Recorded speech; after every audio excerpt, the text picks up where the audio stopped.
Welcome, heathens and witches, to the Horn and Cauldron podcast. Also, happy 4th of July. If you're American. And if you're listeting to this, I guess if you're not out. American, you can still have a happy 4th of July, right? I know England kind of low-key needs it today. But yeah, happy 4th of July. We're recording this on 4th of July. We could have done it earlier, but we didn't. So, yeah. So, whatever. This is the Horn and Cauldron podcast. I'm John Norgrove. This is Julie Norgrove. This is our once weekly-ish witchy podcast, whereupon we speak of magical and whatever kind of things. This week is a deep dive week, so Julie did research, and I'm along for the ride and don't actually know what is going on. So, yeah, let's just get started. What are we talking about today? So today is the long-awaited and much-anticipated episode on astrology. It's only taken us 3 years. Yeah. It's only taken me 3 years. So before we get into it, most of this information, actually pretty much all of this information, just comes from like my own knowledge and study over the last several years. Sure. But so I don't really have sources for this, but I do have resources that can be shared with you. So instead of the usual sources in the description or the dibbly-doo, there will be some resources for you to check out if you want to continue to learn more about this, or if you want to play along at home. Yeah, and to that end, right, so this is like the first one, so this is a 101, which means this is like incredibly top level. We're not going to be getting into the weeds on this. I'm going to say this a third time just in case she, who is sitting next to me, does not impute this, but we're not going to get into the weeds on this.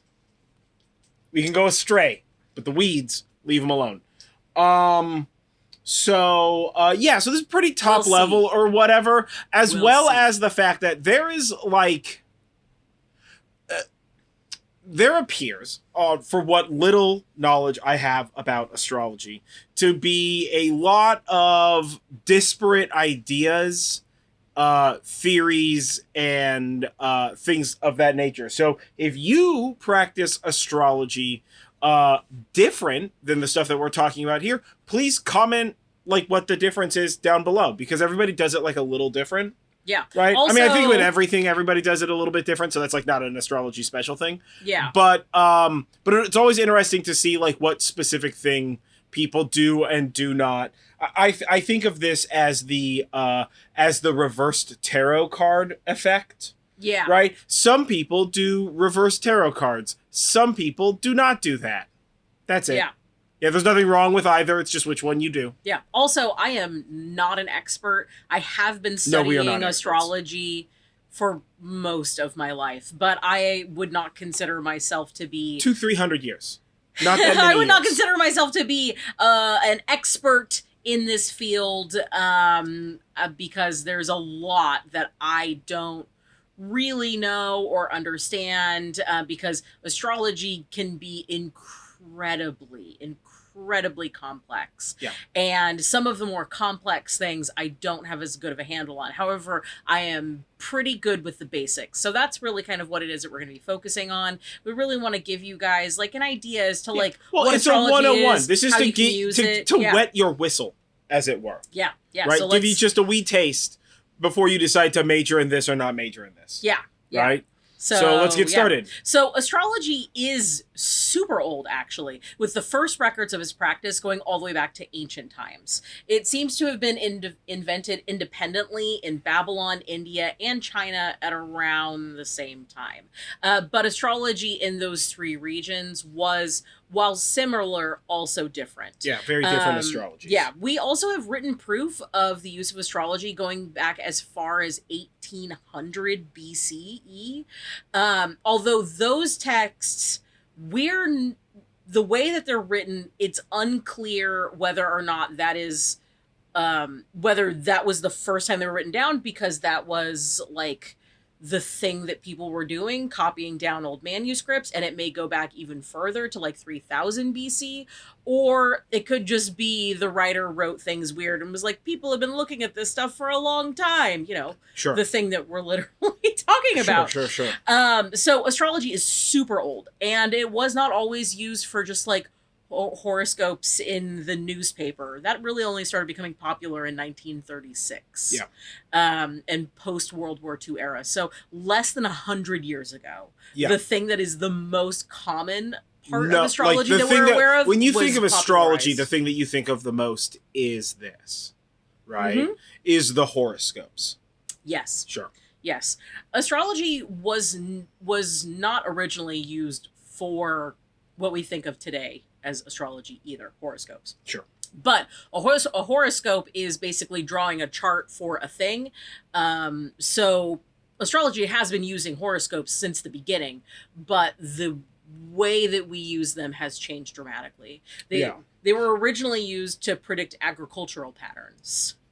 Sure. And the weather. Yeah. Because the times of the year were attached to the star signs when they would be overhead, and that would help them to predict agricultural patterns, the weather, and so forth. Yeah. Over time, it was used for other purposes, Calendaring.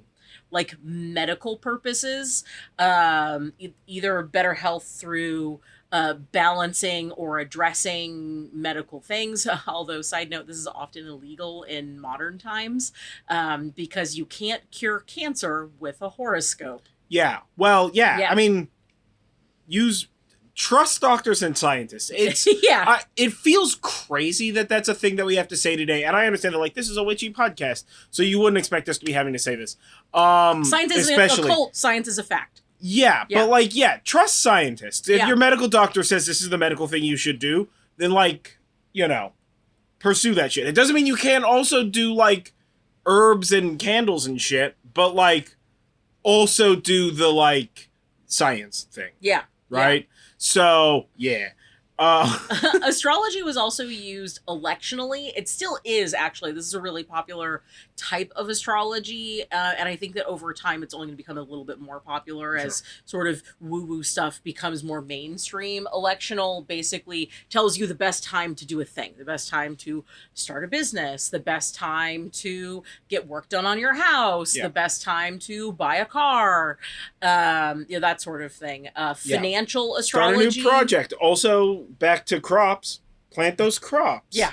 So, financial astrology, also oftentimes illegal, but some people do use it to try and predict stocks. Yeah. Well, I think that it's only illegal where within you're doing like bonus crimes. I don't think it's the astrology. If you're just messing around, if you're just fine. like if you're just but looking if you're at like giving people advice some based on it, that's chart. Yeah. But if you're selling advice based on a stonks chart, then you're certainly breach of contract. Yeah, that is illegal. Yes. Right? So in many places in the world. So for sure. But if you're interested in those two things, that might be a fun thing to dabble in and see where you can find you can risk your money, you just can't risk other people's money.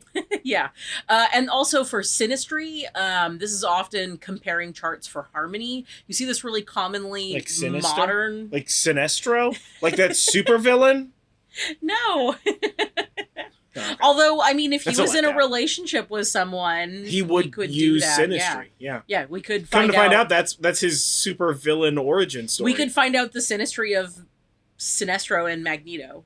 Yeah. And then see why they're such good buddies. Yeah, you never know. That could totally work. Synastry is often seen modern times where you're like, I am in a relationship with someone and I want to see if like our charts vibe. That's what that is. If you're in the witchy space on Instagram, you've probably seen the like app advertisements that are like, and the advertisement is always so fucking confrontational too. It's always just like Taurus and Virgo could never work together. This and this could never work. Capricorn and Libra could never work together, or some fucking nonsense like that, right? Yeah. It's just like a list, and it's like, use this app, figure out whether or not you guys are compatible. Every time I see that commercial on Instagram, I'm just like, all right, man. Every time What the F I'm ever. judgy about it every time. Yeah. Yeah, there are a ton of other things Oh that my people God. would use astrology, Yeah. as you know, a horoscope, astrological charts for. We're not going to get into all the weeds there, but there is a ton. Yeah. Now I know that a lot of people are like, "Ugh, astrology isn't real because the stars have moved over time."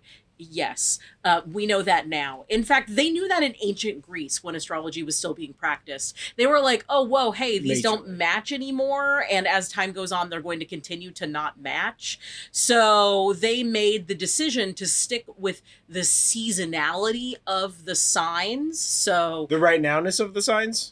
What time of the year the signs happen. So like, for instance, I'm a Taurus. That's late April or mid-April to mid-May. So in ancient Greece, they decided, you know what, we're going to keep that sign there. Yeah. Instead of following the constellation part of it. Sure.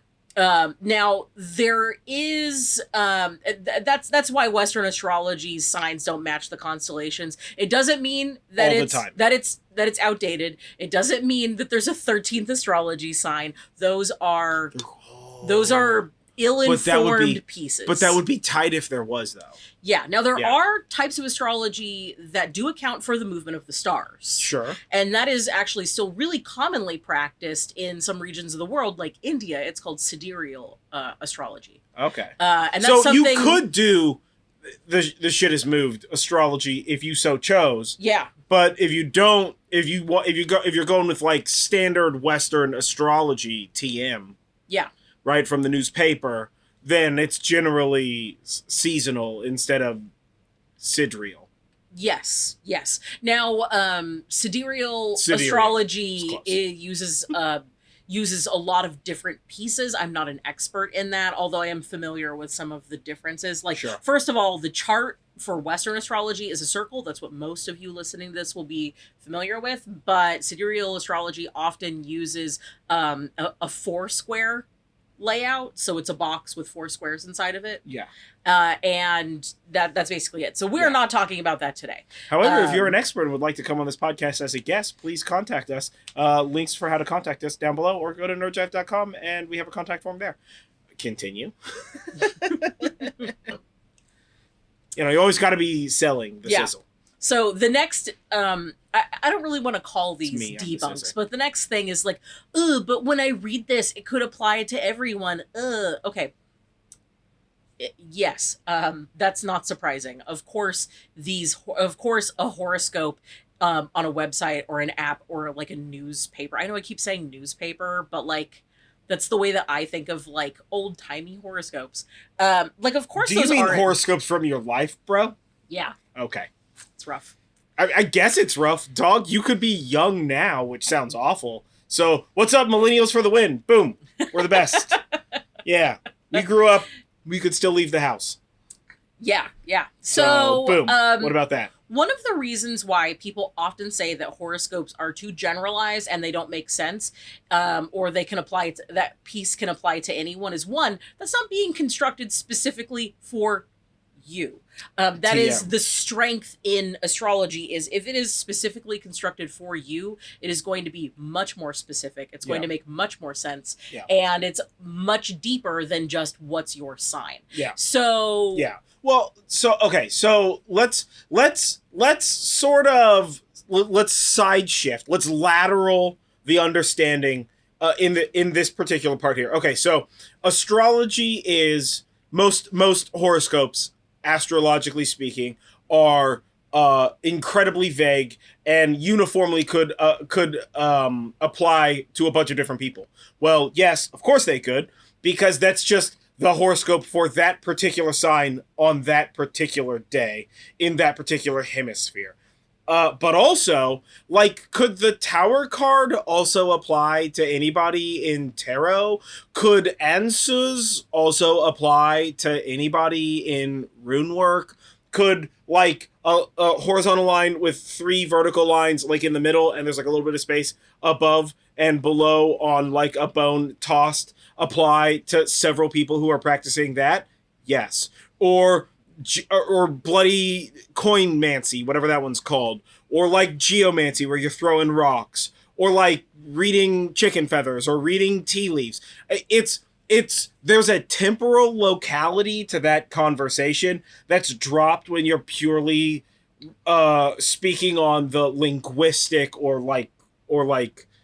illiterate or literate, excuse me, part of it, right? Yes. So it's sort of like beyond the fact that like any of the things that you're reading are going to be written by some person or at this point in time a robot, but by some person or a robot. So there's already going to be a bit of color on that, coloring in the perspective being presented. But also, again, the conversation is that there are signs, like there are signs or meanings to signs attached to signs for each day, right? As it's being read by that person, right? So when that person does that, they're sort of saying like this is how we're reading like Taurus for today. Yeah. Right. You see what I'm saying? So like obviously not every newspaper is getting like the exact same. There's not like some sort of like omnibus in the sky that's coming down and being like, today, Taurus, don't take left-hand turns on the road. It's not a good look, my guys. Like it's not doing that. It's not being like that sort of hyper specific, because if you make it hyper specific, then it's less useful as a horoscope for a general mass, right? I mean, unless you're like local newspaper horoscope, and oh my God, this is a whole movie and fucking terrifying to think about. But unless you're like local newspaper horoscope goes like you're reading through like Cancer, Capricorn, Aquarius, whatever the fuck, and it gets to Taurus, it's like Taurus, Julie, and then gives you a horoscope, and your name is Julie, and you're just like, okay, hey, guess what? We got to drive down to the Press Democrat and talk to somebody because this is fucking horrifying, right? Like that's a separate and distinct issue. Right now you're in like a Constantine movie or whatever the fuck, so like you got bigger issues to deal with. But you see what I'm saying? Yes, like, you are absolutely the generalization correct. is non-specific to horoscopes, because any sort of predictive modeling tech, right, in the form of like tarot cards or runes or tea leaves or anything like the smoke, anything like that, has both specific and generic sort of applications. Yeah. Right? Because for tea reading, you could do the same thing and just base it on what type of tea you chose this morning. Yeah. You know what I'm saying? Yeah. So you are correct, absolutely. But there is another piece to this that is a much more practical side of it, which is when a horoscope is being created, and it's like a general horoscope, you're reading it on your app every morning or whatever, it may say sun sign. That's just because that's the easiest thing for people to find. It's easy to put in, these are the dates that the sun sign goes from. If your birthday falls within these dates, you are this, right? Yeah. So you don't have to have any additional information. There are no other calculations unless associated you're cuspy, with it. Then your life is a little confusing. Then you get to read multiples. Yeah. But here is a reason why you should read multiples anyway. When a horoscope is created, it is not created specifically for your sun sign. It is actually created for your rising sign. So over the last 5 or 6 years, we've seen a lot more places that do horoscopes saying, read your sun sign / it's like Aries sun / rising. That's because when a horoscope is written in this manner, it is written based on your rising sign. Sure. So when you are reading a horoscope, you should read both. I don't know what that means. That's okay. We're going to get further into that. We're not getting into it. Don't worry. I don't know what we're talking about today. So this is going to be an incredibly meaty episode in terms of information that we're going to be, meaty, that I am primarily going to be giving. So you may want to, in fact, play along at home by getting your own natal chart, horoscope chart, right? So to do that, the 3 things that I recommend the most are astro.com, ASTRO.com, cafeastrology.com, or if you're wanting to get an app, I absolutely love an app called Time Passages. We are not associated with any of these things, and I don't know what any of them are. I've genuinely never been to any of these websites. If I have any astrology-based questions, I reference her, and then she tells me, and then I make an analysis. I also have your chart and a lot of our friends' charts and our friends' kids' charts saved. So that way, when somebody has a question, she can be like, yeah. Instead of having to like re-enter all that if you want to play along at home, go to one of these, get your natal chart. Or your favorite flavor of one of these. It is always for free.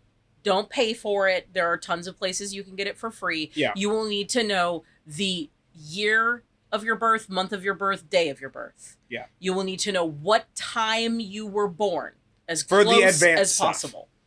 You're going to want that in general. Yeah, sure. Yeah, yes. Not even for the advanced stuff. You're just going to want that.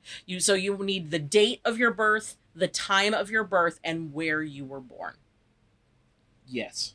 Yes. Yeah. So for those of you playing along at home, I didn't know that. I was born May 5th, 1981 at 1:09 a.m. in Hayward, California. Now you can run my chart. You're welcome. I don't know what time I was born at. I have it saved. It's fine. She knows, but yeah. Yeah. I was born in Sonoma, small town boy. What's up? Fuck you, big city people. Yeah.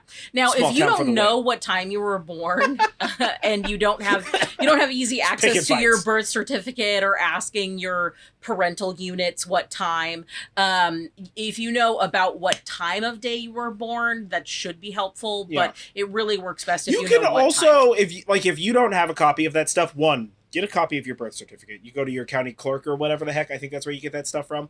You should have one of those. But also, I believe you can reach out to your particular medical thing, whatever your medical department, group, or people are. Yeah. Whatever doctor or hospital you go to. I understand that it's a fucking nightmare here in the States. But you can reach out to them, and they should have that or should be able to get that.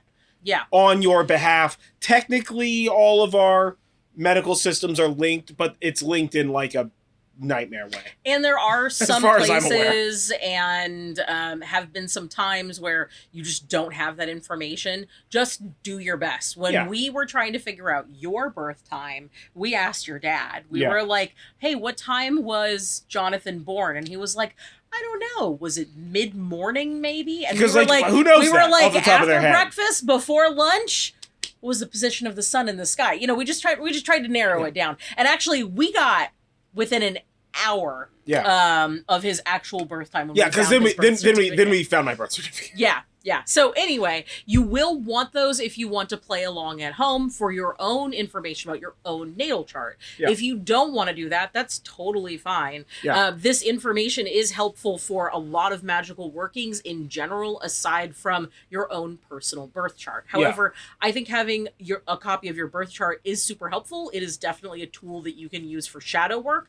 We talk in depth about that in our shadow work episode. I use that a lot to better understand me. Yeah. And to better understand people around me, but also I'm passionate about this, so I want to know more and more and more. Sure.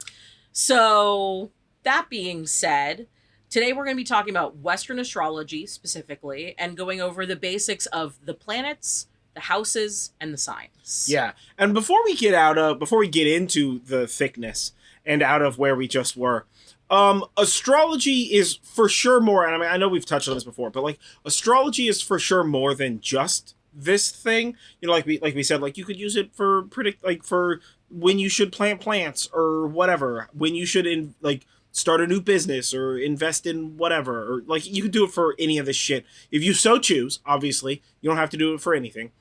So it's more than just this.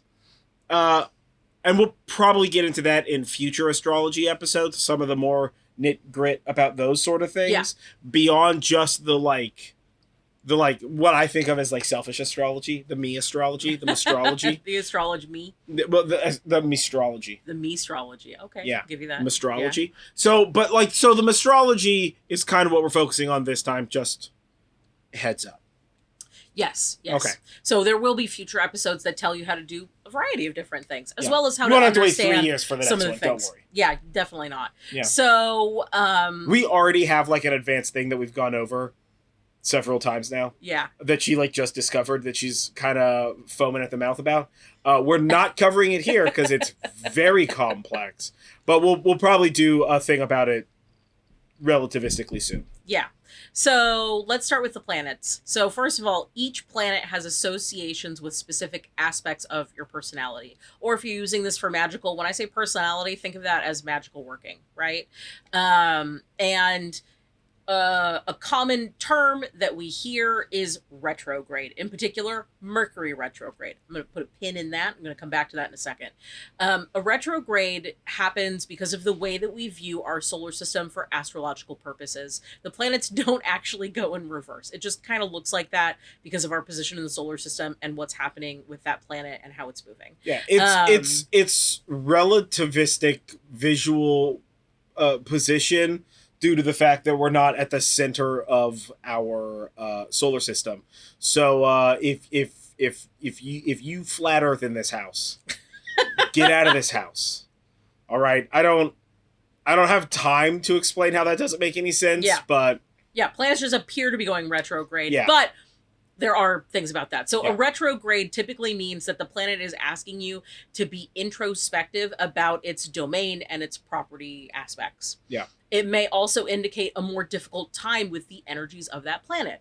So when we talk about Mercury retrograde, Mercury is, we're going to come back to this in a moment here, but Mercury is a planet associated with communication and technology. So during Mercury retrograde, it is oftentimes memed about that you're going to have technology issues, you're going to get into fights with people because of communication. Also, sometimes your exes are back in the picture for no reason at all. Yeah. Or like if you work in like a customer service based field, like a call center, you're going to be getting like more calls. Yeah. You know, it's like full moons if you work in a hospital. If you've ever worked in a hospital, you know. It's also like full moons if you work with the public. Yeah, that's fair. So, full moon, weird time. Yeah, so a planet that is in retrograde, like when Mercury is in retrograde, the best way to handle that is to, one, understand that you will probably have difficulties with the things that Mercury specifically deals with. Yeah. And also to be introspective instead of aggressively upset by those things. If you're having problems with communication, with work, or with a loved one, why are you having that problem?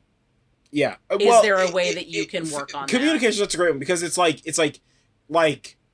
the difficulty with that energies is your ex calling you or texting you or DMing you on social or whatever.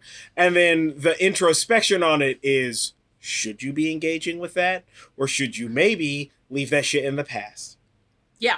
Yeah. You know? For instance, Mercury goes into retrograde several times a year, so that's the one that we hear about the most often. But all of the planets, with the exception of the sun and the moon, can go into retrograde. And another easy way to explain how to work with the energy of a retrograde planet is Venus. Venus is a planet of love and beauty and relationships, right? Mm-hmm. So when Venus goes into retrograde, people will often say that they're having difficulties in their relationship. Perhaps relationships are ending. Perhaps you're on again when you were off beforehand. And the way to kind of figure that out is to figure out, okay, well, what is this issue that's happening and how can I remedy that? Yeah.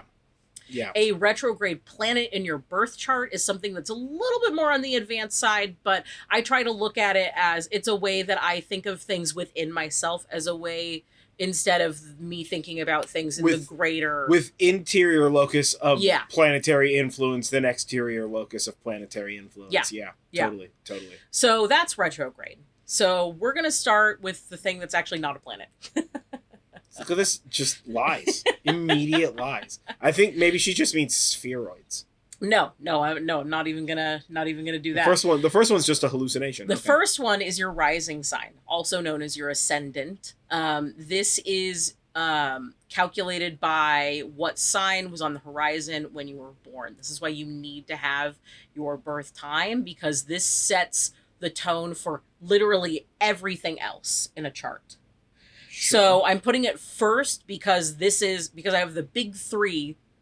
Because your horizon is the timeline for your rising. Yes. For your whatever you called it, horizon. Yeah. Okay. Yeah.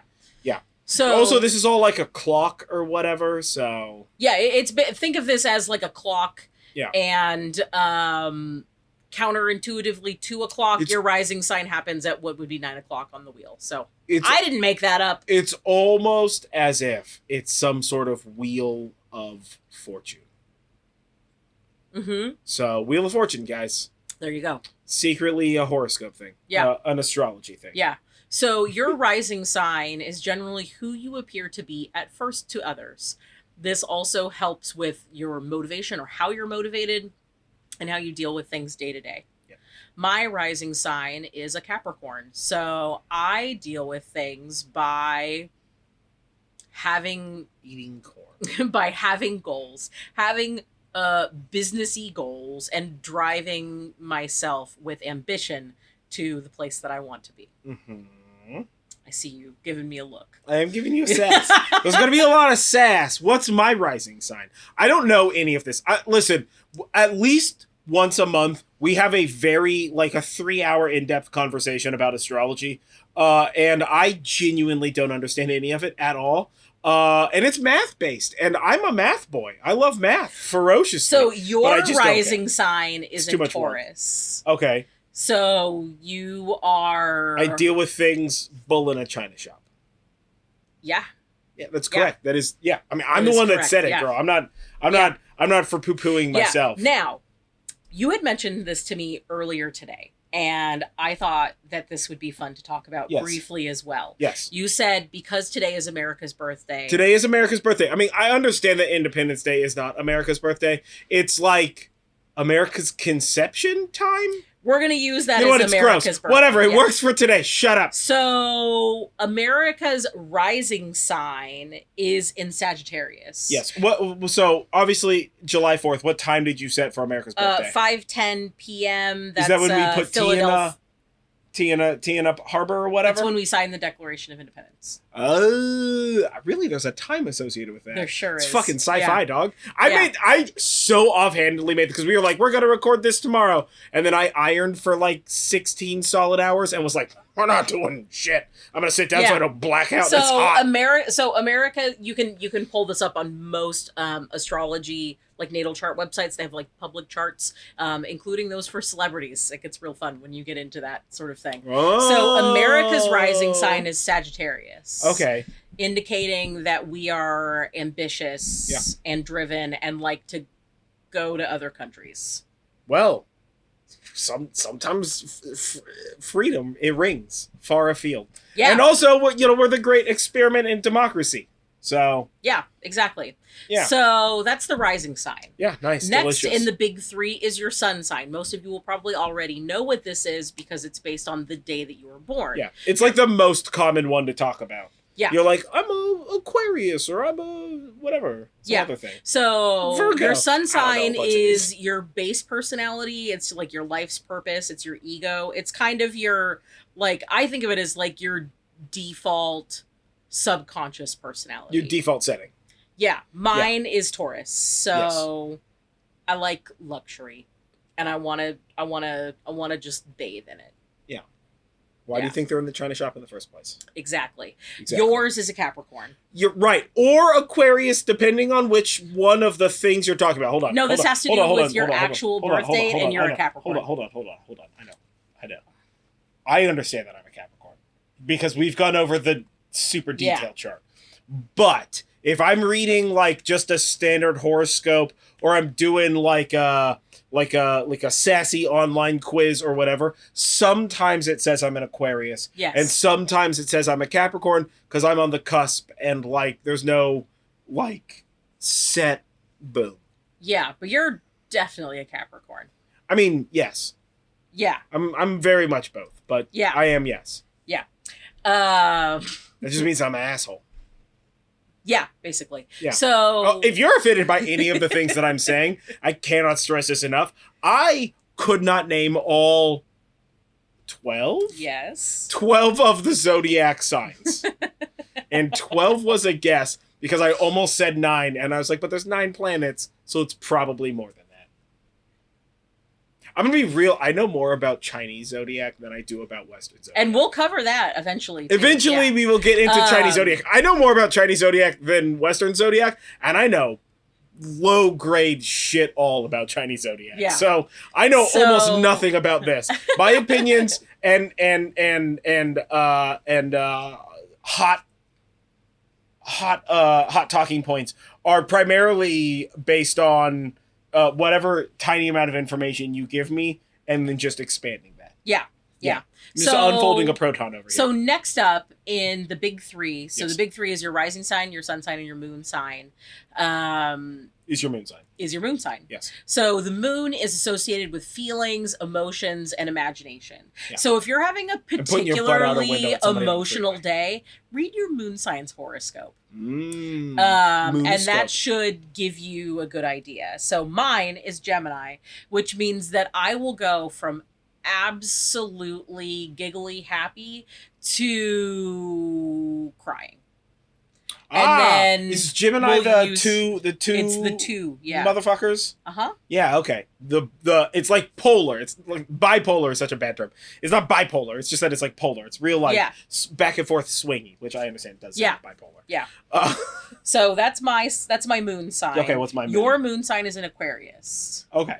Which also makes sense. Also makes sense. You're very like intellectual and detached. It's true. I am a robot. Yeah. So, yeah, my sun and my moon are the thing that I cusp. Also, that's America's moon. Is Aquarius? Yep. Right. Oh, we missed the sun sign for America. What's America's sun sign? America's sun sign is Cancer. Oh. Which means that we're nurturing and protective. Oh. Well, you see, sometimes the science is wrong. Because, no, we're not. Well, there's more to it than just that. Yeah. So that's your big three. Those are the ones that you're going to hear like the most often. And hold on. America's moon is Aquarius? Yes. Okay. So nurturing, protective sun, cold and calculating moon. Ambitious and rebellious rising. Yes. Yeah. Yeah, that fimputes. Yeah. Yes. So let's move on to some of the less common signs. So next we have Mercury. Now we're actually talking about planets. Don't worry, guys. Oh, I'm sorry, planets. Was ridiculous here. Now we're actually talking about Mercury as a planet. Yes. So Mercury has to do with communication, intellect, and technology. Yarb. My Mercury is in Taurus. So I am a slow and methodical communicator. Yeah, that's a thing. Okay. Yep. And yours... You gotta talk faster than that. Nobody can understand you. Is in Leo. So you are very tenacious. You want that communication to be all about you. You are going to dominate that. That's 100% fair. Yeah. Communication, intellect, and technology. I am real high on my own farts. I'm real high. Yeah. So. America's Mercury is in Cancer. Also emotional and controlling. Yeah, that makes sense. Yeah. It makes sense. Next planet. Moving on to Venus. This planet is doing about these in order. Relationships, aesthetic, and pleasures. My Venus is in Taurus, so I still want luxury and I want to bathe in it. Yeah, sure. And yours is in Pisces. Yeah. So fish, yes. Yeah. Okay. So you're that was such a guess, dude. I was like, is it mermaids? Is it two fish? Is it that fish that's maybe a goat? Maybe those are all the same thing. I'm gonna be real. I know so little about this. It's all quite confusing. So your Venus is in Pisces, which indicates that you're like intuitive and creative and sort of like the shoulder to cry on. Sure. Yeah. Yeah. And America is in Cancer. Okay. You're getting this big emotional nurturing, but also controlling and traditionalness out of that. Yeah, sure. Moving on to Mars. Mars is about energy, drive, and aggression. Mine is also in Taurus. Wow. So we're sticking with these themes. It's a lot of there's a lot of planets in that quadrant of the clock. You got it. Yeah. Your Fucking Mars is in Sagittarius. Yeah, sure. So ambitious, it's like rebellious. A really sad Sagittarius. No, I'm not doing it. Yeah, not doing delicious. That, no. What's Sagittarius?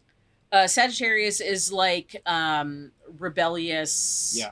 ambitious. So what I've noticed here is that we haven't gone over what the signs mean. We're going to come to that. We're going to get to that last? Yeah. It's a bold strategy, Cotton. Well, that's how I wrote this. For some reason, I thought that made sense. Okay. Yeah. We'll fucking see, man. Maybe we'll tighten this up a little bit. So Mars is about energy, drive, and aggression. Yeah. We're going to come back to what those are for us. Do you want to go back over these later? I mean, we can just go over them now. It's already written this way. Yeah. So it's all the same to me, Jupiter, dog. or so Mars. So my Mars is also in Taurus. So what, there's no Earth? I see what's happening here. There is no Earth. It's hateful. Yeah.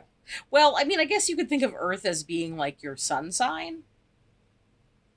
You know? Sure. Yeah. Earth is the horizon. It's the rising. Ah, there you go. Yeah. I mean, if it's the horizon, it's the place whereupon, you start. Yeah. So America's Mars is in Gemini, which Yes. means it's very hot and cold. Okay. And With your that. Mars was also Taurus? Yes. And yours is in Sagittarius. Okay.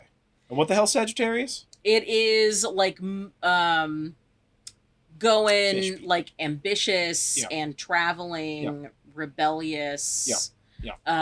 Curious. That makes sense. This is all things that fish did. Some of them went to land, very That's not adventurous. I don't know. Sagittarius is an arrow. It's an arrow. Yeah. Oh, I don't know what that word means then. So Jupiter is about optimism, next one, luck, and spiritual expansion. Okay.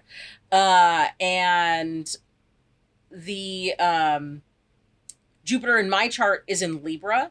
Okay. I have to do like 4 clicks to get to each piece. And Libra is? Libra is the peacemaker, Okay. wanting things to be balanced. Okay. Your Jupiter is in Aries, so you want it all and you want it right now. It's true. I do want it all, and I want it now. Yep. There's a whole Queen's song about it. And you do love that song. I Yeah. fucking love that song so damn much, bro. Yeah. You don't even know. I have listened to that song like probably minimally once a month since I was like a child. I love that song, bro. It is on like every playlist I have. Yeah. And America's Jupiter is in Cancer. Nice. So again, traditional values and all of that kind of like nurturing and also maybe a little bit controlling stuff. Yeah. Saturn is responsibility, limitations, and reality checks. Check that reality. Got it. Yeah. My Saturn is in Libra, the peacemaker. Sure. Yours is in Sagittarius, the traveler. Yep. And America's is in Libra, the peacemaker. Oh, that does sound correct. Yeah. Next up is Uranus. Uranus is about intuition, insight, and letting your freak flag fly. Nice. My Uranus is in Scorpio, so secretive and intense. John's Uranus is in Sagittarius, so again, the traveler, the ambitious traveler. And America's is in Gemini, so hot and cold and of two minds about it all. Next up is Neptune. That planet is about perception, illusions, and is also transcendental. So of change, but not of physical, material change, of mental, emotional, and spiritual change. And my Uranus is in Scorpio. John's Uranus is in Sagittarius, and America's Uranus is in Gemini. What I'm hearing is that if I get isekai'd, I am going on such an adventure, my dude. Right? I'm like the adventurer in like 97% of this stuff, like 19 things. So I just realized that I read Uranus twice. So Neptune is about, so Uranus is intuition, insight, and letting your freak flag fly. And Neptune is about perception, illusions, and transcendental. So my Neptune is in Sagittarius. Yours is in Capricorn, and America's is in Virgo, which is the picky planner. Mm-hmm. Mm-hmm. And my Neptune is in what? Capricorn, you say? Is in Capricorn, yes. Oh. Is that the goatfish? That is the goatfish. Nice. Yeah. I don't know what that means, but rock and roll. My illusions are in goatfish. I'm okay with that. I support that. Yeah. So as long as we got those weird goat eyes, those things are awesome. So Pluto, I know, not technically a planet. We're still counting it. Pluto is about... It's a planet in our hearts. Yeah. Team Pluto all the way, guys. Yeah. My solar system tattoo's got a Pluto on it, so...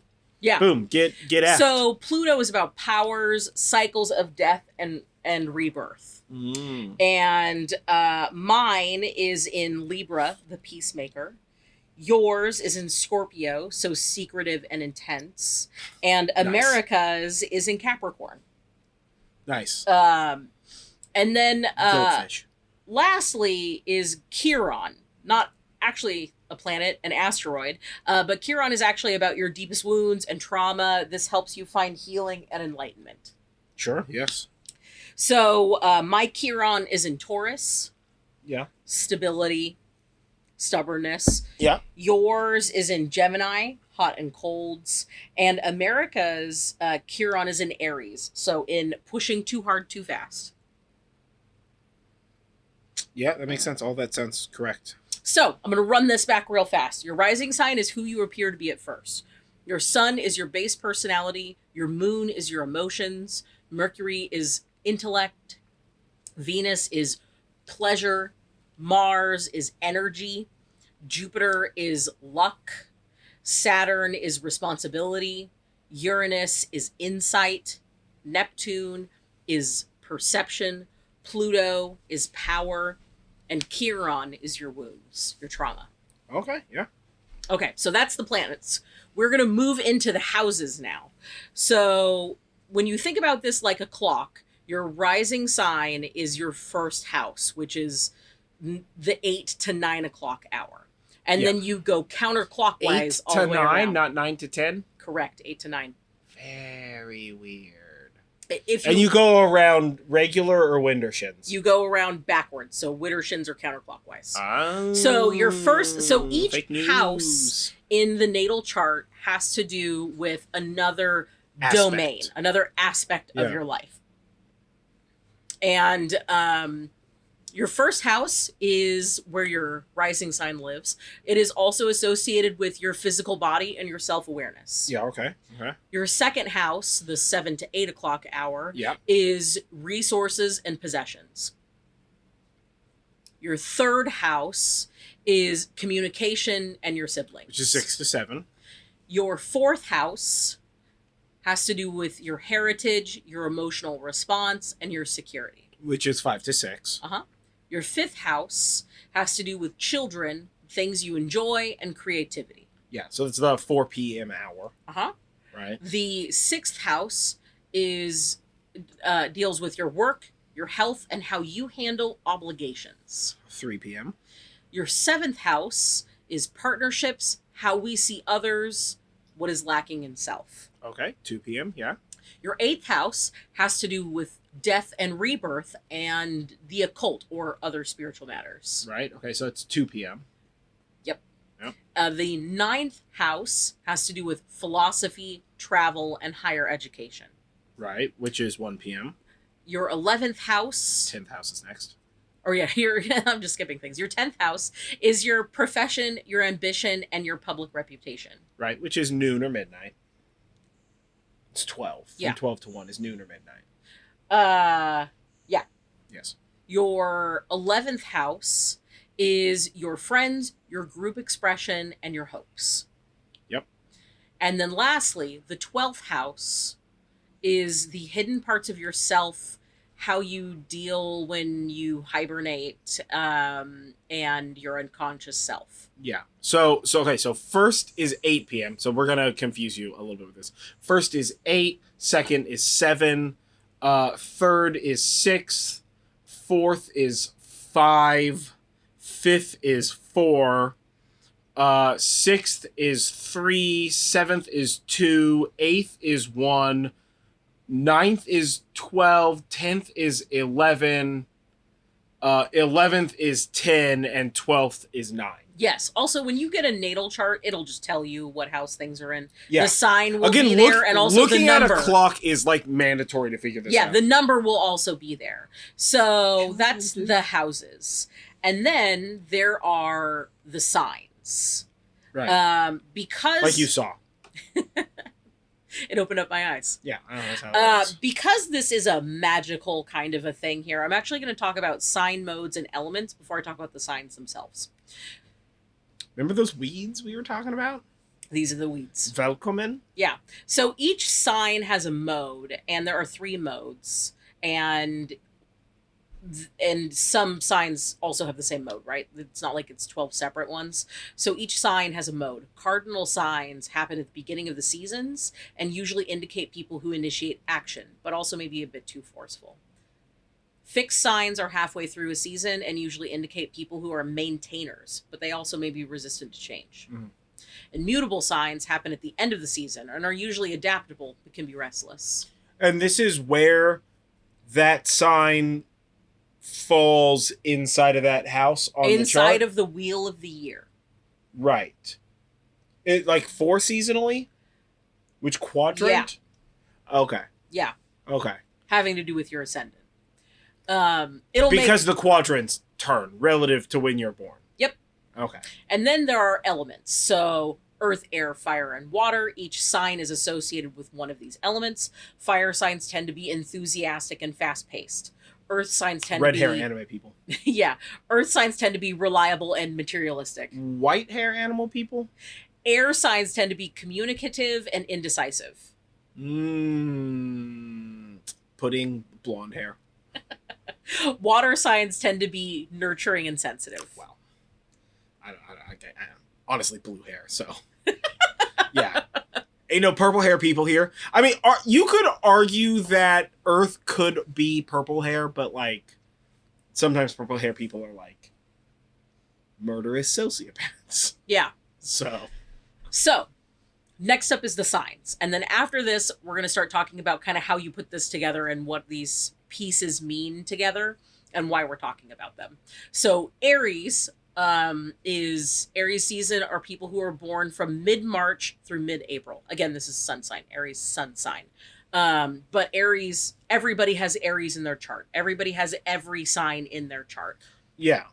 The when it is simply a function of the sun sign. Yes. So, Aries people, Aries sun sign people are born mid-March through mid-April.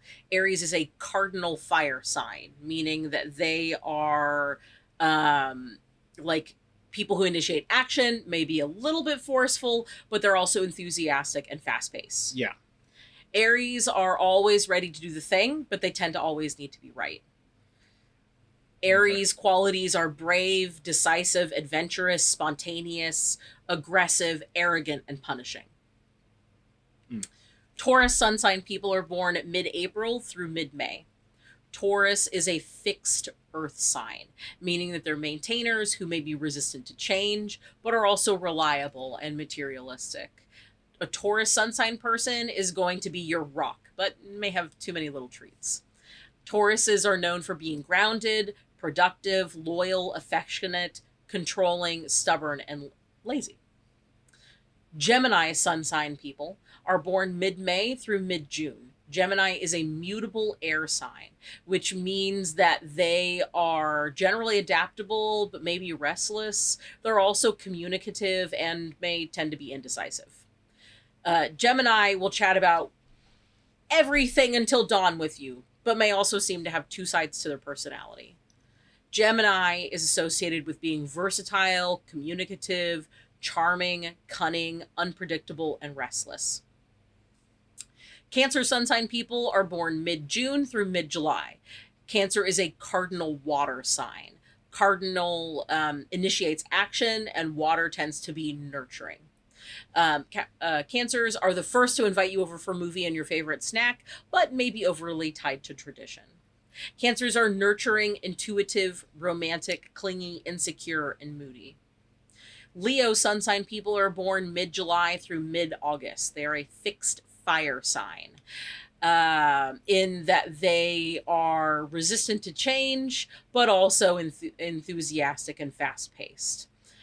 Leos radiate charisma, but may need to have their ego stoked a little bit too much. A Leo is known for being a grand, a leader, being confident, vain, domineering, or snobby. Virgos, sun signs, are born mid-August through mid-September.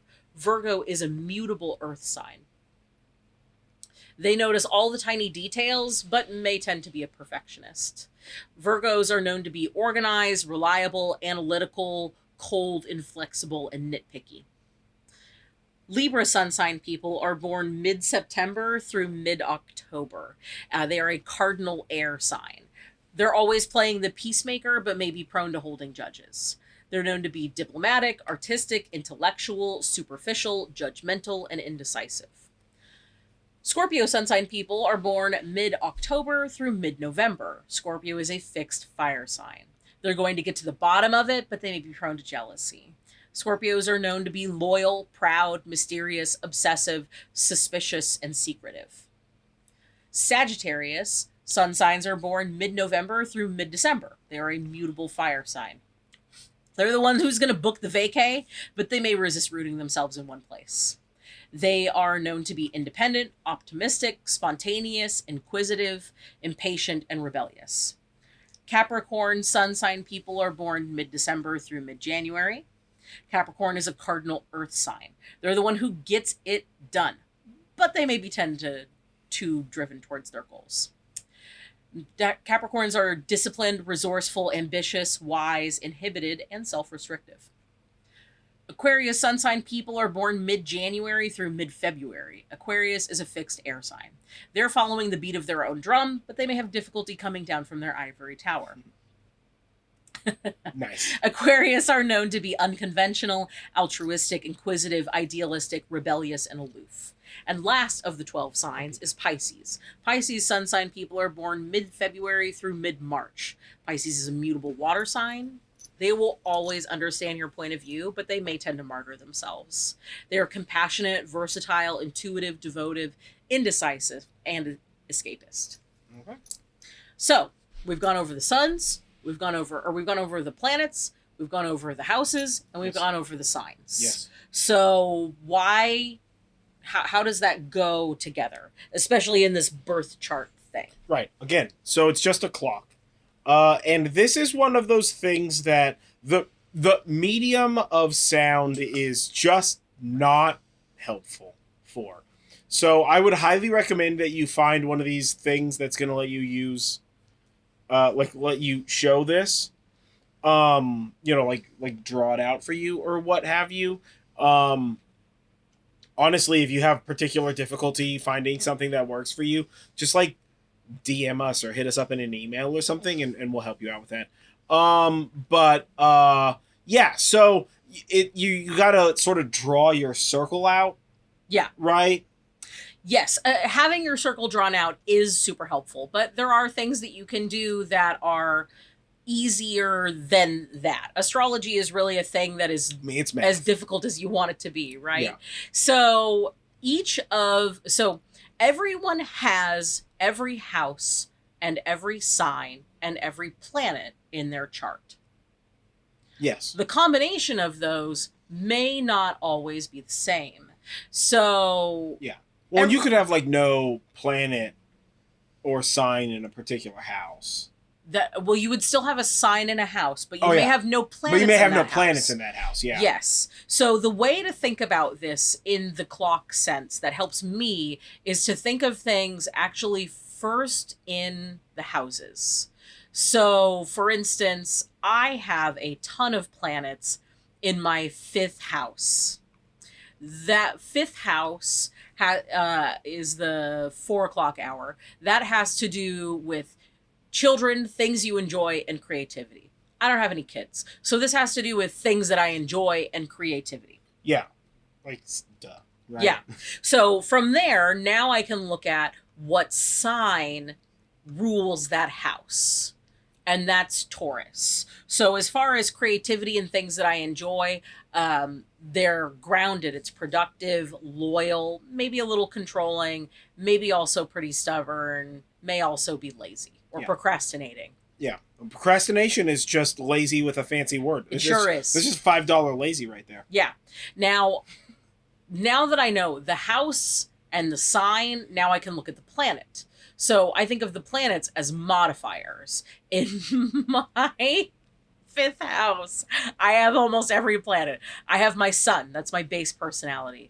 I have my Mercury, the way that I communicate. Yeah. I have my Venus, the way that I handle relationships and things that I enjoy. I have my Mars there too, which is about energy. So all of those things are sort of tied together. The creativity, the things that I enjoy, the luxury, it helps me to understand what that looks like.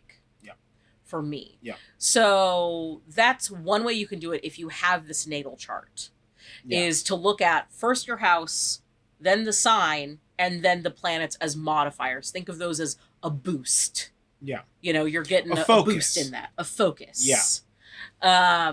If you don't have a planet in that house, you just sort of start with that. So I don't have planets in all of my houses. One of the houses that I do not have a planet in is my 9th house. And the 9th house is about philosophy, travel, and higher education. Which worldless. Which makes it hilarious because I didn't go to college. It's true. You've done a wee bit of traveling. But not much. And when I do, I am incredibly picky about it, and I want to plan the whole thing out. Yeah. And my Virgo rules my 9th house. I am nitpicky about traveling. I want it all to be planned out. That's so true, man. Listen, you just get in a car, you just drive to a place, and then you're in that place. Along the way, you're going to find places. And you know what those places are along the way? Adventures, dog. So, but I've also traveled like a lot. So. Yeah. And your 9th house is ruled by Capricorn. Yeah.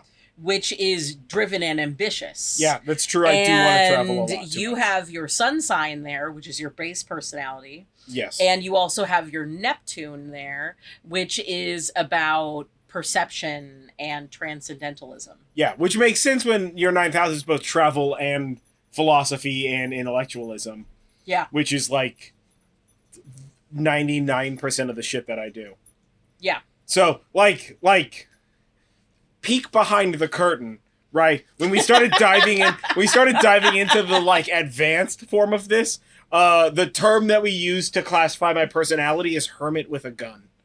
Well, that's no. That applies heavily to a lot of shit. It does, but that applied only to a very specific. Yeah, I mean, we came up with it for a very specific thing, but it's just been apropos the last 2 conversations. Here. Yeah, but we're not even really talking about. No, we're not getting there. That's something totally that's different. The guy behind the curtain. You're not there yet. You're still on the road. You just fought a robot or whatever the hell's going on in that story.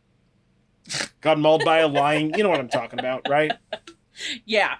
So in our shadow work episode, yes, we talked a lot about astrology and how I use it, and I unintentionally roasted myself. Shadow work for astrology to figure it out. So one of the places that you can look at for shadow work is your astrologically is your 7th house. Mm-hmm. Which is partnerships, how we see others, and what is lacking in yourself. Yeah. So I'm going to pick on you. Yeah. Well, your 7th house is in Scorpio. So that is... I do not like scorpions, so that's fair. So that is loyal, proud, mysterious, obsessive, but also suspicious and secretive. Which one's 7th house? I already spaced. What is lacking in self? Is secretive, loyal... And what are the other words that you said there? Like intense, loyal, proud, mysterious. This, a lot of people will find... Listen, let me tell you how hallucinatory this is. I lack no pride. No. I'm pretty high on my own farts about that. Oftentimes, we've covered this already, guys. it's seen as qualities in others that you don't like. So... Oh, I don't like suspicious or secretive people. Yeah. Be open and honest. It requires no work. I do it all the time. Yeah. I have no beef with loyalty in other people, but like that's whatever. You also or pride in other people, so long as that pride isn't built in like idiocy. Well, don't be an idiot. That's on you, my guys. Whoever you is who's being currently attacked by me right now. So you also have Pluto in that house. In the 7th house. Which is about power and cycles of death and rebirth. Sure. And what's the 7th house again? What is lacking in self, or what you don't like to see in others. Is... What the hell was Pluto? Power, death, and rebirth. People that are loyal and proud. People that are jealous or suspicious or secretive. Yeah. I mean, those are all generally pretty red flags, I think, in a vague and specific way, right? Yeah. In like a standard Instagram meme sort of way. Yeah. So for what that's worth. Yeah. So, I don't know about death or rebirth, but I guess I do prefer not to be around zombies. So I agree with that there. If you're a zombie, please go somewhere else. Thank you very much. Yeah, death and rebirth. Name a thing that isn't a zombie that does that. I mean... Octopuses, and I fucking love octopuses. Right? They're like functionally immortal, sort of. Yeah, well... Right? What is that? It's, class, or king, or was it class Methuselah or something? Oh, I don't know. So, maybe. Medusae, I think. Yeah. So yeah, like I love octopus and cephalopods. So and all those you kind of guys, but are very interested in politics. So much. I love politics ferociously. And Pluto would be the planet that rules politics. Well, that makes sense. Most of them suck. Again, don't be a dick. And a lot of politicians are very proud, but also secretive. Yeah, well, they don't deserve a lot of the pride that they have, for what it's worth. Yeah, so this, to me, you see, explains this stuff. Yeah, I mean, I get it. This isn't a roast. Try harder. Yeah, this isn't a roast. These are facts. I'm sorry, what am I not a huge fan of? Red flags in people and politicians who lie? Fucking boo-hoo me, right? This son of a bitch. And zombies, obviously. We talked about them. Well, yes, but what this particular... I do love zombie media ferociously. Yeah. Well, but like what this combination of signs indicates is that you... House and signs and places. Planets. Yeah, is that you have particular passion about set of skills. And since you've stolen my daughter, I'm going to have to use that particular set of skills to kick your ass on a boat in France or whatever the plot of that movie is. You know what I'm talking about? Yes. Yeah. I do. Taken? Yeah. You can be cute about it, but... No. I mean, yeah, I know how particular I am about these things. Again, I have no patience for red flags. Yeah. We got some red flags? Get the fuck out of here with that. Yeah. So those are some ways that you can put together horoscope charts. Well, like a specific... If you're like, I want to look at this house, then you go like, what's the sign in this house? What planets are in this house? Right? Or like if you want to be like, where does this sign show, like what? I mean, I think starting with house makes the most amount of sense. I agree. Right? Yeah. But you could also just be like, where's my Pluto? Where's my Uranus? Well, if you're interested in a particular aspect, yeah. So give me a planet you're interested in. That's not Pluto, because we literally just talked about it. Boo, Pluto's the best planet. Because it's not even a real planet. Saturn. So... Responsibility... I didn't even read these. Responsibility, limitations, and reality checks. Ooh. What's my Saturn doing? So your Saturn, the planet of responsibility, and it's in the 8th house. Which is rebirth, death, and the occult. And the occult. Oh, no. Don't put me responsible for death. Unless it's a job offer. So your So your Saturn is in that house, but Yes. more importantly, the 8th house is about death, rebirth, and the occult. And that sign that is that house is Sagittarius, yes. which is independent, optimistic, spontaneous, inquisitive, impatient, and rebellious. Okay. So Wanting to do the traveling also. Now, my Saturn, which is like rules, right? Is in. So go back to Saturn. Hold on, let me see Saturn again. So Saturn. So my responsibility, limitations, reality check. So my responsibility is in death and the occult and rebirth, and is sort of functionally controlled by the idea of go down to signs. Is functionally controlled by the idea of like optimistic, spontaneous independence. Yes. Yeah, that seems correct. Yeah. So that seems correct. When you look I'm at this, currently reading 5 books on mysticism. Not one of them is on the same type of mysticism. I feel this fully in my chest, my guy. Yeah. So when you look at this burn. in the reverse way, like I said, house first. So the way your attitude towards death and rebirth and the occult is to Saturnalian. is to go get at it. Yeah. Go do the traveling. Yeah. Be curious, be spontaneous, be inquisitive, but also maybe a little rebellious. I am spontaneous, rebellious, and impatient about most of these things. Yes. Rebellious, for sure. If you are brand new to this podcast, hold your butt.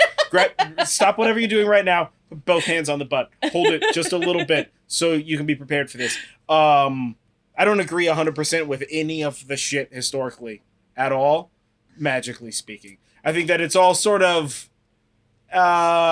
it's all spark notes on a path too complex to be communicated in any of our languages. It's like a shadow of 4-dimensional space-time in the 3-dimensional space. You know what I'm saying? It's the tesseract of understanding. Yeah. So yeah, that makes sense. So the thing that modifies and enhances this is that you have Sagittarius, the 8th house, Sagittarius, 8th house in Sagittarius. Yes, your occult house in Sagittarius. Nice. Occult house sounds way cooler. Is that you have 3 planets there? Ooh. Okay, so I got responsibility, limitations, and reality check. You also have your Mars there. Okay, which is energy, drive, and aggression. Also fair. And you also have your Uranus there. Okay, which is intuition, insight, and letting your freak flag fly. That's a fun one. So yeah, that all sounds incredibly accurate. And guess what, guys? I just chose one. It's all hype, no roast. How do we feel about that? I'm gonna be real with you guys. I feel fucking great. So yeah, rock and roll, man. Okay, so pick a house for me. I feel like no matter what I do, it's gonna turn into a roast. Probably. Yeah, I'm not trying to roast. Let me be very serious here. No flags. I'm not trying to roast. If it comes off as roasting, then that's on you. You just feel bad about shit. I don't know what you want, man. Everything's hype if you want to be hype about it. Well, but I'm also a very hype ass person. So what do I know? Let's talk about your 11th house. Okay, so the 11th Friends, house, group, expression, and hopes. Yes. So group expression, fancy way of saying mask. Yes. Yeah. So my 11th house is in Scorpio. Okay, which is loyal, proud, but mysterious, observant, obsessive. I don't stroke there. Don't worry. Listen, nothing smells like toast. Relax. Obsessive, suspicious, and secretive. Yes. Okay. And it is enhanced by having Pluto in that house. Okay. Or no, I'm sorry, Uranus in that house. Okay, that's a different place entirely. It is. Yeah. Millions of kilometers away. Yeah. And it's about intuition, insight, and letting your freak flag fly. So your, what is the 11th house again? What did I say? 11th house is like group expression. So your like mask is secretive freaky. Yeah. Right, to like one word it. Oh, Okay, so the this is mysterious and weird one. Yeah, okay, so this is a thing that I do often when we analyze stuff like this. So fairly regularly we're talking about a thing, and Julie will talk to me about this astrology thing. And so I have this rule when I'm doing like complex readings about stuff, and like interpretations, where what I try and do is sort of like, we'll just like repeat it several times in order to like kind of refresh it. I sort of like fresh look at it several times, right? And then sort of compress all that information and try and spit out like one word per category. Yeah. Right? So I think that if you can one word it, and of course that one word per category is like entirely different. Like if you're fucking Sagittarius is in 3 places, it might be a different word for Sagittarius in each one of those 3 places, and it might be the same word. That because it has to do with like all of the data. Yeah. But it gives you, if you do like one word for each thing, right? So you're like house, sign, planet. Yeah. You can sort of make like a little one-word sentence, like a little like one word for each 3 words sentence. And then I think of that as your corporately appropriate 30,000 foot description to like absolutely gas up and make fun of corporate people. Yeah.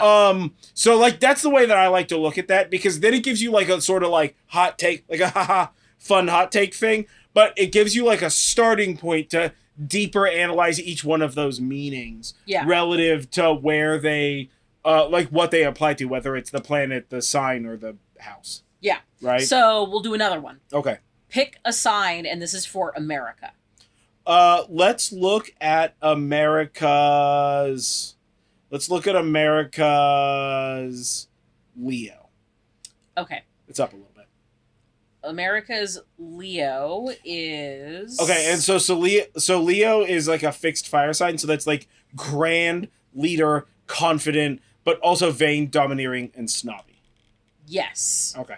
So what house is Leo in for America? So Leo is in the 9th house. Which is philosophy, travel, and higher education. Yes. Which totally makes sense, yeah. There are no planets in this house. Yeah, sure. Yeah, so it seems like our like sort of philosophy, the thing that we like travel, right? The thing that we like put out there. Spread, if you will. And our higher education is specifically associated with like grandeur and like leadership and confidence, but also this like sort of snobby, domineering vainness, which I don't know if you've been here for a little while or not, but fucking fits. Yeah. Dog. This is definitely a placement associated with America World Police. Yeah. We made a whole movie about it. It was Dolls or whatever they're called. Yeah.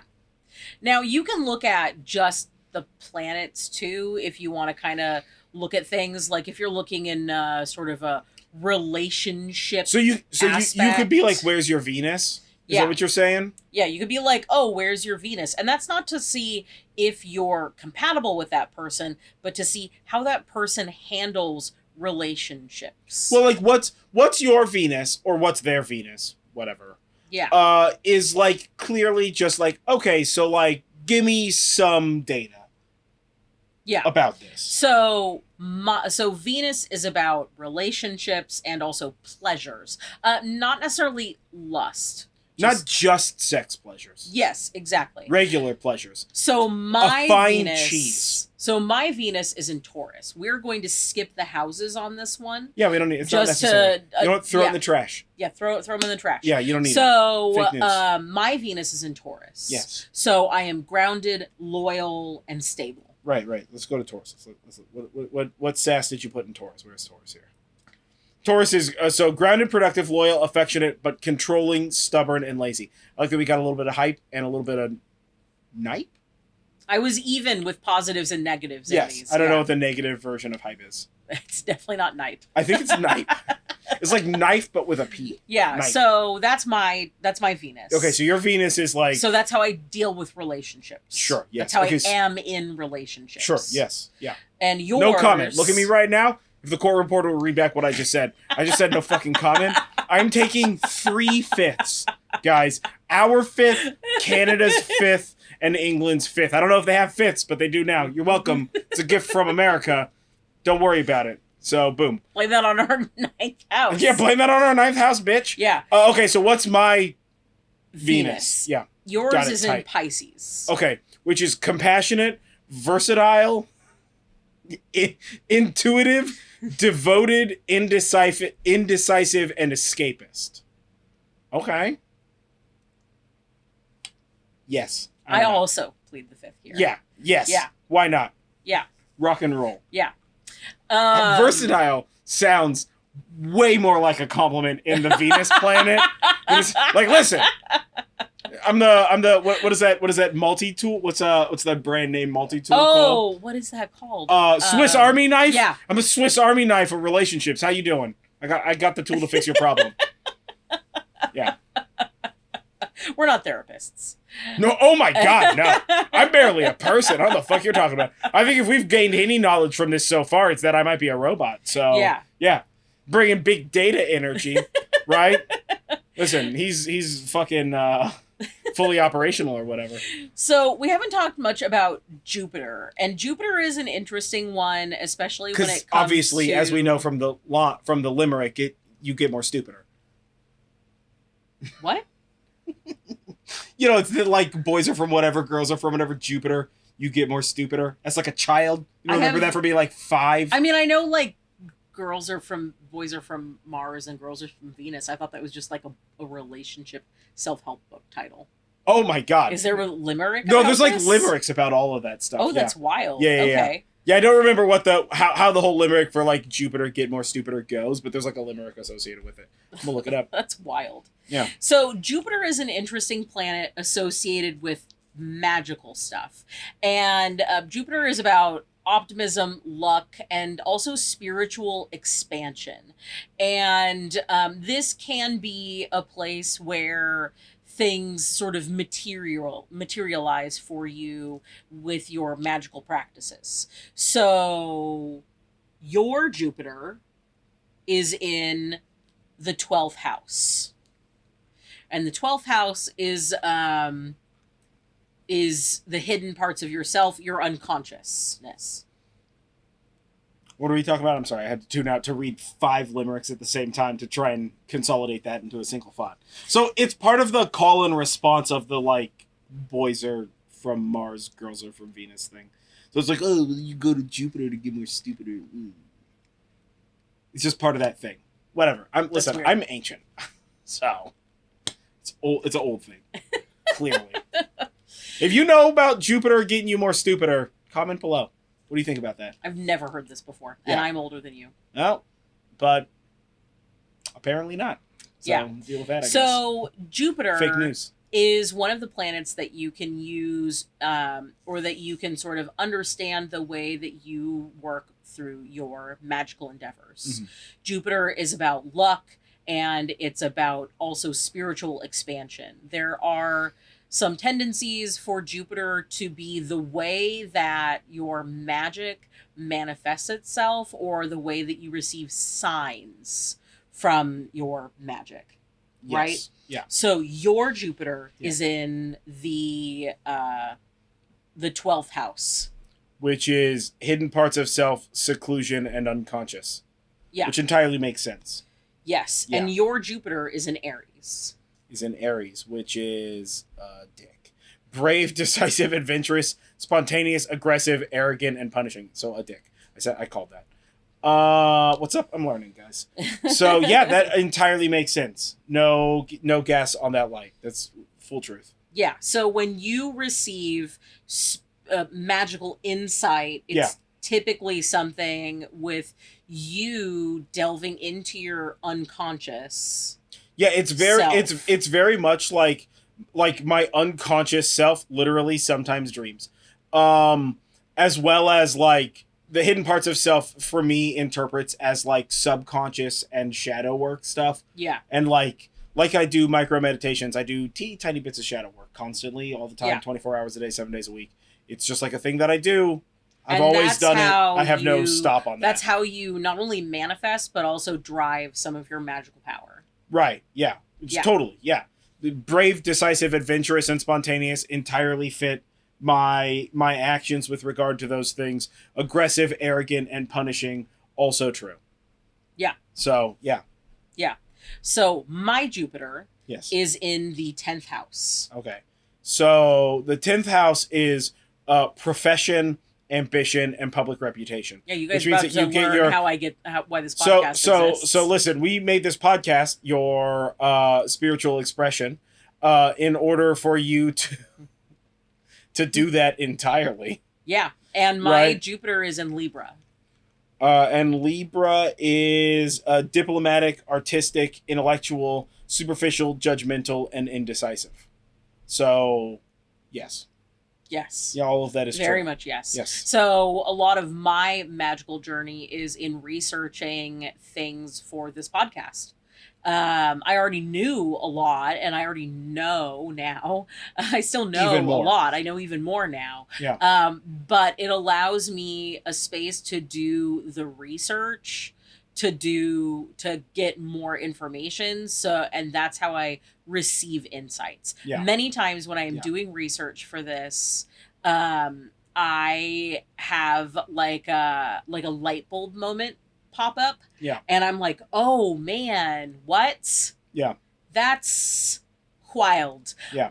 Totally. And now that's part of it. It's very much call back to that pub chat we did about magical classes. It's very much so that you are a wizard insofar as like book learning goes, and I am a sorcerer insofar as just like I'm just gonna go over there and like whatever, man. Yeah, totally. Yeah. Another house that deals with magical stuff, or another thing that deals with it, is the 8th house. Yes. The 8th house. Because of the occult specifically. Yes, because of the occult and the associations with death and rebirth. Yeah. We already talked about this for you, but I want to go over it again, like fairly quickly. Your 8th house is in Sagittarius. Yes. Which Sagittarius is flippin' independent, optimistic, spontaneous, inquisitive, impatient, or rebellious. Yeah. And you have planets there. Yes. You have your Mars, your Right. Saturn, and your Uranus. Which there. is like drive, responsibilities, and who? Uranus? Yes. Oh, yeah, and like intuition. Yeah. Yeah, which totally makes sense. Yeah. It's all fitting that I'm a sorcerer. Yeah. Okay, so what's your 8th house? So my 8th house is in Leo. I have no planets there. Okay, so that's just like grand, leader, confident, vain, domineering, and snobby. Yeah. But no planets. You got no rocks in there. Or Yeah. like So this gases. is what I like to think of the 8th house as being how you think about yourself as a magical entity, as a magical being. Oh. Yeah. All of that makes sense. Yeah. That's true. Yeah. You are a fancy magic person. Yes. Yeah. Yeah. I need the robe, I need the outfit. Yeah. need I the don't know whole about thing. domineering though. I don't know about that one. I don't either. I mean, I guess but you did make an entire podcast about it. I sure did. Yeah. We're And you still know going. who doesn't edit that podcast? It's me. Yeah. She doesn't edit that I podcast. do. It's all me. What's up? So maybe domineering is fair. But I 'cause also have do to edit this copious fucking amounts of podcast. research. Yeah, but the research is just for her. It's not even That's for it. this podcast. Divorce. Done. Yeah, divorce. You know what? The truth. It's too true. We can't handle all this truthfulness. I don't know about this shit. Yeah. Shut it down. There are many ways that you can use all of these elements of astrology in your magic. Yeah. And as you can see, you can kind of jump around and like solve for each individually, which is kind of why we've just been like doing this for the last 30 minutes. Yeah. It's just like gassing Yeah. it up. The last thing that you can do with this in your magic is to look at the signs themselves. So the signs are associated with the season, and you can align the type of magic that you are doing with that season. Totally. So, for instance, Aries season is mid-March through mid-April. Aries is a cardinal fire sign, which means that they tend to initiate action, may be pretty forceful. They're always ready to do the thing. They're brave, decisive, adventurous, spontaneous. This is a really great time to do magic associated with beginning things. Sure. You want to start a thing?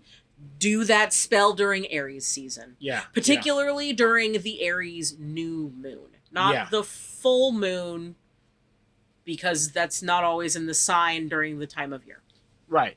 But well, it's just the like, new moon always is. between March and April, so you could always do that. So there. between March and April. So right now, with it being 4th of July, that's the beginning of July, right? So that's like Cancer. That's like mid-Cancer, because Cancer's mid-June through mid-July. Yeah. So the beginning of July would be like in the center of Cancer, essentially. Yeah. So which right is a now, cardinal water sign, which is basically like initiating action around being sensitive or nurturing. Yeah.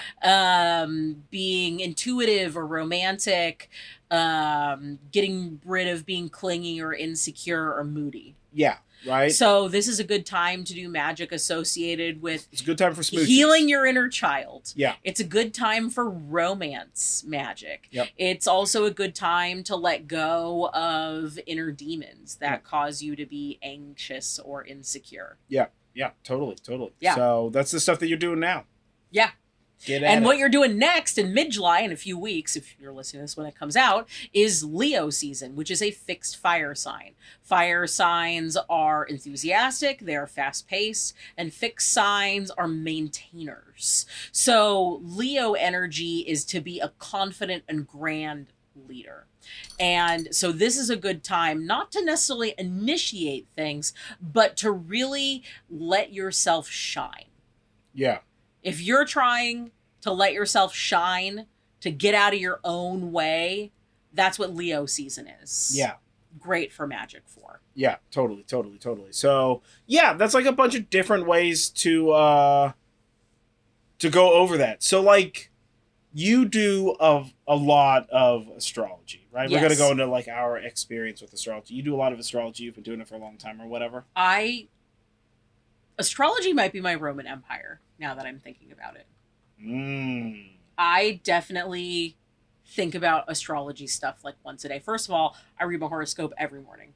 And I read my rising sign, and I also read my sun sign, and I'll read yours. Oh my God, it's so much And work. I will sometimes read my moon sign. Yeah. That way. You know what? I don't even read my horoscope once a quarter.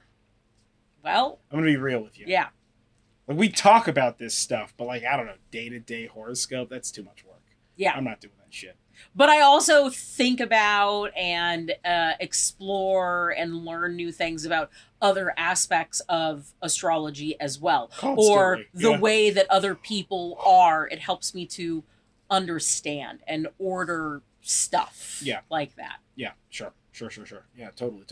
I don't really do horoscope stuff. Like, I know that I'm like a Capricorn or an Aquarius, depending on how I feel at the moment. But that's kind of the end of that sentence. Yeah. Yeah, I don't really do that. That's not really my jam. Like, I'm not hating on it or whatever. It's just like not particularly my thing or whatever. I've never really been a big like horoscope reader or anything like that. Yeah. It's fairly fascinating, and we go over it fairly frequently just because like she has like a new thing that she wants to talk about. And I generally have to relearn all of this every single time. Yes. Because it's just not committed to memory. I've got other stuff I've got to memorize. Yeah. Right? But I need to talk it out with somebody. Yeah. Starship design. So. That's okay. You tell me about Starship design all the time. And it's fair. And she also does not know. Every time. About any of the things that I'm talking about. But that's not just Starship design. I just talk in a way that's a bit ununderstandable. So that's a separate and distinct issue. That's mostly my problem. Yeah. But yeah, no, it's a very fascinating predictive science. And like, I think that it could easily be used, like we were talking about shadow work earlier. It can easily be used to like do, or like at least get like a starting off point for shadow work or any sort of introspection or anything like that, which I'm very here for as a large proponent of shadow work. And I think that it's often beneficial with regard to sort of like what magic or vibes you're trying to do, whether it's on that day or in that season, like sign season or anything like that, right? So yeah, like I'm into it for that stuff, right? And obviously I love like astrology and all that shit, so like that's hype. Yeah. Like, and like astronomy and all that kind of like, Look at these stars. That's a guy with a bow and arrow or whatever. look at these 8 stars. What's that? Like a goat top and a bottom fish, and you're like, yeah, that's rad. I love it. I'm very here for it. Inevitably, we're gonna paint it on the ceiling of our house. Yep. So, yeah, no, I'm very here for it. I'm very here for it. But it's not something that I do regularly, but it's quite fascinating. Yeah. It's quite fascinating. So, yeah, man, I don't know. Do we have more? Well, there's a ton more that I can talk about, so much stuff, but we will put a pin in that for later. So, what we would love to hear from you is, what do you think? How often do you astrologize? Astrology? Right. Yeah. What do you astrology? Who do you astrology? I don't know. That makes any sense. Hopefully you learned something. Hopefully this was concise enough. Do you disagree with some of the things that we said? How do you feel about that? Yeah. Right? Let us know about that stuff. And what would you like to learn more about? There's a lot of stuff in future episodes we'll talk about. Other types of astrology, Chinese and sidereal. We can talk about aspects where things are conjunct or opposing, or all of those terms. Yep. We can talk about other types of bodies, that three nonsense thing that we can talk about the North Node and the South Node, which is your past lives and your future lives. Yep. We can talk about the paths of Fortune, Spirit, and Eros. We can talk about Lilith signs. There's a ton of stuff, and even more that I don't even know yet. Yeah. If there's something that you want us to talk about, like, let us know, and like that'll be the 102. We'll focus on something a little bit more in depth like that for when we do another astrology. But this was Astrology 101. This was supposed to be a weed-free, well-maintained, shortcut Kentucky bluegrass lawn. But it was not. If you've been here for a while, you know that's not something that's possible for us. That's fairly accurate. So that's okay. But yeah, so this has been Astrology. Whatever. Yeah, this has been Astrology. Whatever about all of that. Hope you enjoyed it. Yeah. 100%. So, anywho, moving right along, I would like to give a shout out to our patrons, Alan, Miranda, Alexa, Somewhere, and Panda. You guys are awesome. You're keeping us doing this and better every time, as well as motivating me to do graphic work. It's coming along. And hanging out with us. If you would like to join our Patreon, there's going to be links wherever links are about that. You can join our Patreon, where you have access to the Book of Shadows pages, and I do like wallpapers, and I publish some of my stories, and we're obviously like more connectable because we have Discord to talk about this astrology thing if you so feel, or other magical stuff, or obviously other stuff you just want to chat about. And we have a once a month hangout where we all Zoom call together and chit chat about literally anything. There's never ever a plan. We always go into this and are like, what are we gonna talk about? So those are rad. Shout out to them. You can join them if you would like. And either way, I have been John Norgrove. This has been Julie Norgrove. This has been the Horn and Cauldron podcast. And this has been 4th of July. Happy birthday, American Independence. Good luck. This is a weird one right now. We live in a weird time. Yep. So good luck with all that. And we live here. We're from here. But like, good luck to the rest of you. I got a lot of astrology-based thoughts about all that. Yeah. This isn't the time nor place. This is not the time for that stuff. Maybe. It is the place. It's just not the time. Yeah. But So whatever. Stay magical, folks.